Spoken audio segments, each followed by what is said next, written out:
sa pag dayon ng tapos ni Hesus sa iyang pamulong atong sige sa ingong alaot kamong tigpakaron ingnon, iyang gipahinumdom na sad nato unsaon pagpangandam sa pag-atubang unya sa maghuhukom. Iyang gi-equate ang atong kahimtang sa usa ka sulugoon nga kinahanglan gyud mahimutang buutan o kaning mahigugmaon nga sulugoon ngadto sa agalon. Lingay mong tupad na sulugoon ka. Pangutan-a ba na sulugoon ka dihas inyo. Kinsa man sa inyong balay ang sulugoon, ikaw o ikay sigig panugo. Magsigigan ikag panugo na miligro ka igabot sa Ginoo. Kay ang gusto des Ginoo nga igabot gid niya kita sulugoon. Nya kinsa man kuno ning buotang sulugoon, kanang mag-atiman sa iyang isig ka sulugoon. Kana kunong kamaong mubahin-bahin sa grasya ngadto sa iyang isig ka sulugoon. Dili niya tungod lang kay siya maoy mura kunuhay glabaw-labaw, iya dayong tigumon ang tanang grasya, pagkaon, pananglitan, imnunon, unyab iyang pahimuslan tungod kay wa dihang iyang agalon. Mao gyud kununay silutan na sulugoon. Sa atong mga leaders karon sa katilingban, labi na sa atong gobyerno dinhi sa Pilipinas, purti na gyung grabiha sa pagpahimo sa atong mga leaders. Sigihan lang yapon nila og himo og mga butang nga muratag lipat-lipaton ba, muratag kitang mga katawhan nga angay unta nilang atimanon kanang tagaan og mga bahin, saktong bahin sa Gracias Pilipinas. Ila na lang giilad-ilad anang ilang mga balaod-balaod, kanang ilang mga hiring-hiring. Ambot mo resulta bagyod kahana. Pila ka nang ilang hiring-hiring, daghan kay gahiring karon ang Congress, ang Kumilik, sigig kuan-kuan kanang investigate ang Senado, ang opisina sa presidente, ang mga mayor, investigate. Ambot o kinsa kay tinuod ana nilang nag-investigate. Pagabita atong pagdayong eleksyon sa Senado, investigate dayon si Senador Amy Marcos tungod atong illegal nga padala sa ngadto sa tatawagan ng presuhana ditong dahig ni former President Duterte. Naa siya dito gipanghinganlan si Torres, si Remulla, duha ka Remulla, kinsa patong iyang gipang patawag dito nga iya paganing kunong giingong pailan og kaso. Karong ni daog na pagka-senador, wa naman, hilo man. Wa na, nahilom na. Ambot sa kaning kang Senador Marcolita, kaning iyang flood control. Musangko bagyog ka ni sa desisyon.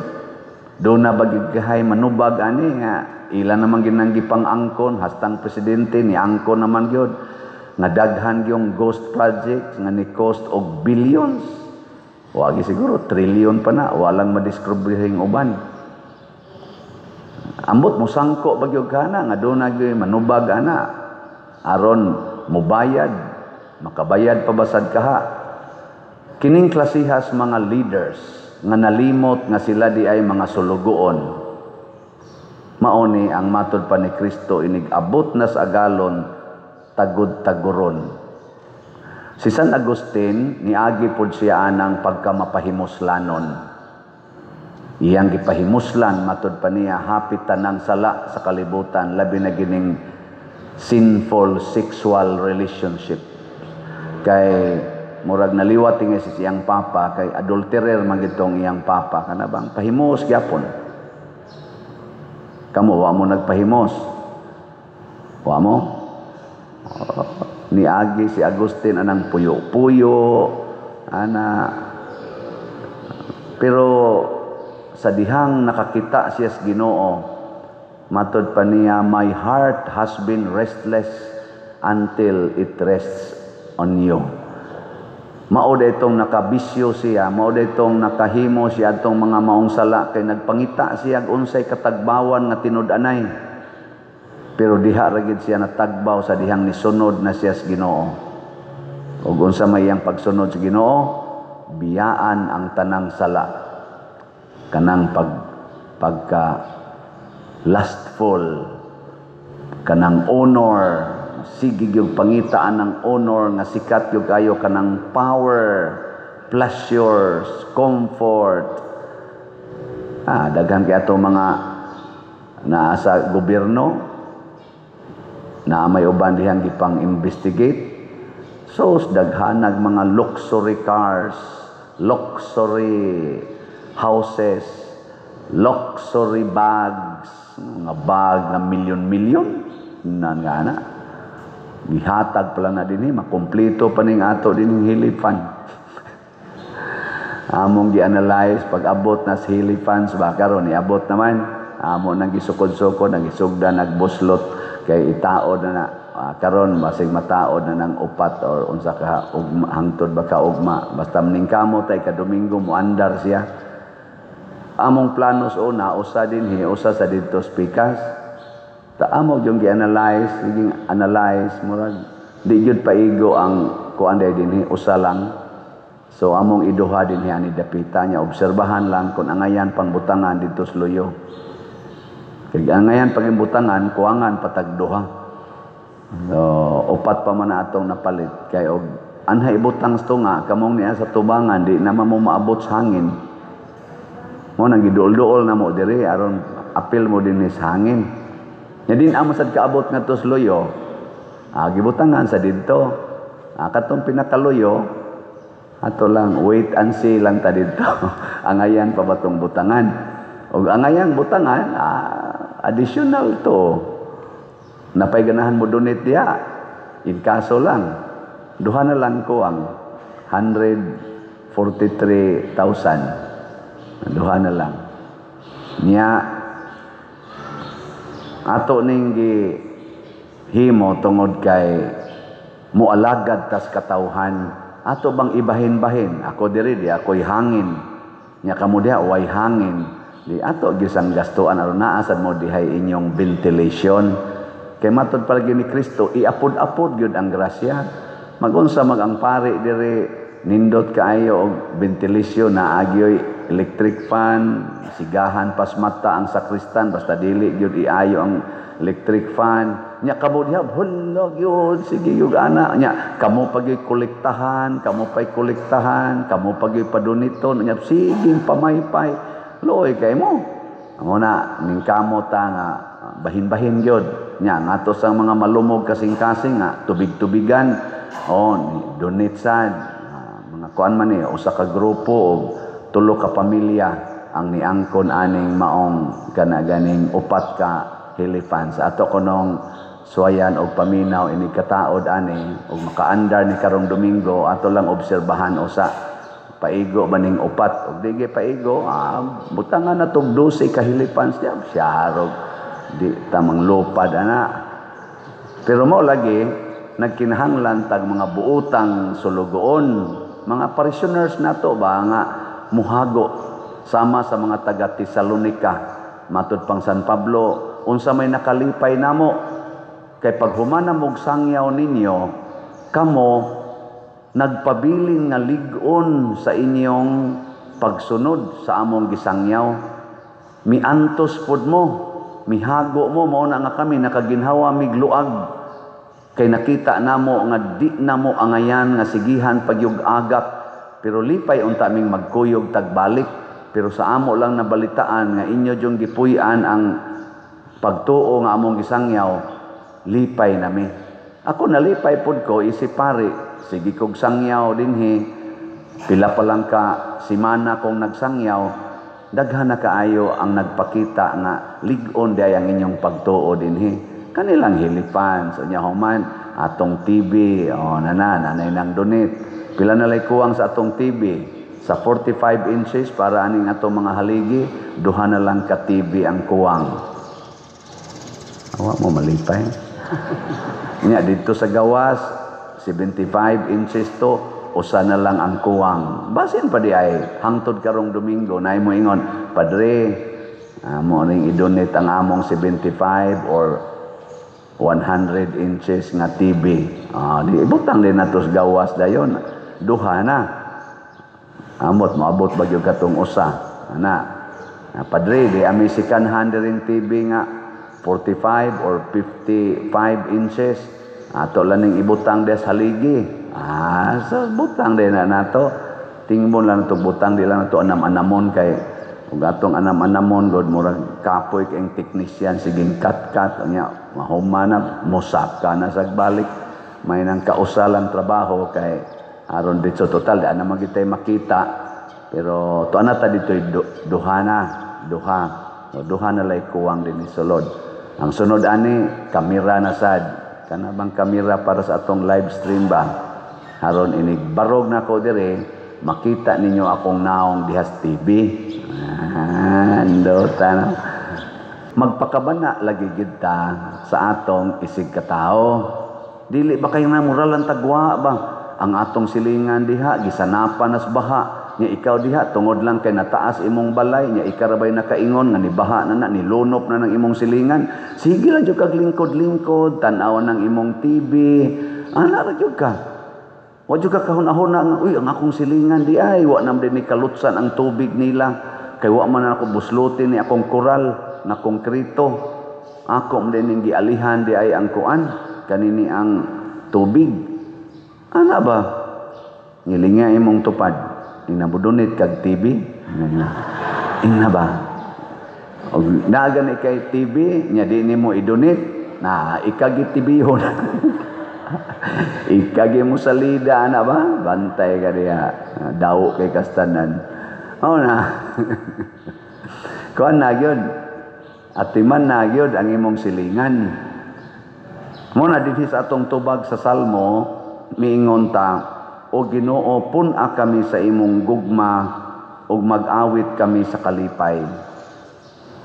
Ang gugmas Ginoo mga igsoon basta ato na nang puy-an sama sa nasinati ni San Agustin ang ato gyung mahitabo mahimo gitang manggihatagon mangging huna-hunaon ug mapasayloon sa atong isig katawo. Nya kun buhat na nato mulambo na ang hustisya, ang kaangayan ug ang pagpakigdait sa usag-usa makaawit gid ta sa kalipay. Pero wa gani ang gugmas Ginoo sa atong kasing-kasing magsigir gid tag kinusmuray sa atong naong kinihaay mo na rin hitabo sa atong panggobyerno way mga gugmang Dios nun gugma ra gyud nga sa ilang kaugalingon ang kasagaran. Unang nalipay ko sa atong gobernador si Gob Pam Bariccuatro. Iya yung gipaningkamutan nga bisan ang ilang selebrasyon na civil or civic society kanang 456 years anniversary sa atong probinsya sa Sugbo. Ang ilang culminating activity karong August 31 karong Domingo iyang pasiugdahan kanang gitawag og kuan man tingana sana pasundayag sa pagtuo nga giawhag niya ang tanang mayor sa probinsya nga moapil sa prosesyon sa tanang mga santos sa parokya nga nasakupan sa LGU. Kita dinhi magkuyog ta og ang atong mayor og ang LGU dinhi moapil ta sa maong prosesyon na natay gihan-ay ana nga mga tao nga mokuyog na po ka minister ba to nya daghan nga mga kofradiya di Santiago Apostol o uban pang mga mokuyog. Unya magprosesyon gikan sa Kapitolyo murag alas 2 man dito mo gikan nya ngadto padong sa asa to padong Plaza Independencia. Dunay misa dito no. Nay misa dito iguman igabot dito mga santos. Wa may lain nga mag-honor og mga santos ang Katoliko ramang simbahan. Nganuman tungod kay ang Katoliko sang simbahan ang makapruiba nga 500 years na ta nga nagsigig buhat aning maong debosyon. Why laing tinuhuan dinhi sa Pilipinas nga makaklaim nga 500 years naming ni-exist og nag-practice aron pag-uplift sa moral and spiritual lives of the citizens. So murag giila ba ni Gob Pam, giila niya nga ang probinsya sa Sugbo milambo tungod sa dakong tabang sa mga santos nga givenerate sa Catholic Church. In short, sa kadako nga natampo sa Catholic Church nga milambo ang Sugbo. Mao na nga isip leader kamao jud ang mutan-aw ana. Kita sa dinhi sa simbahan tabang sa tas LGU. Ang LGU sad tabang sad nato. Mo nang moingon ko unity sa ato dinhing trust katong transparency, religiosity, unity, nya service.